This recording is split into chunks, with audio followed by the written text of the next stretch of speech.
Hello guys, welcome back to this video. In today's video, I want to show you how to find hidden photos on your iPhone.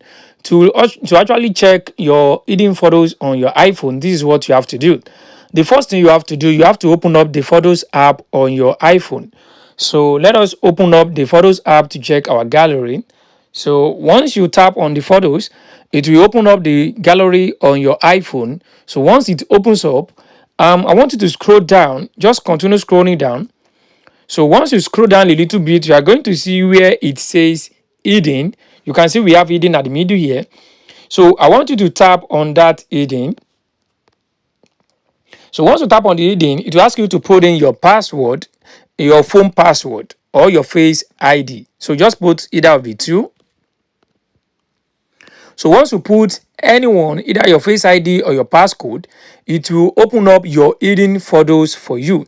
As you can see, these are all the hidden photos that I have on this my iPhone. So guys, this is how to actually check through or see or find your hidden photos on your iPhone. I hope this video helped you.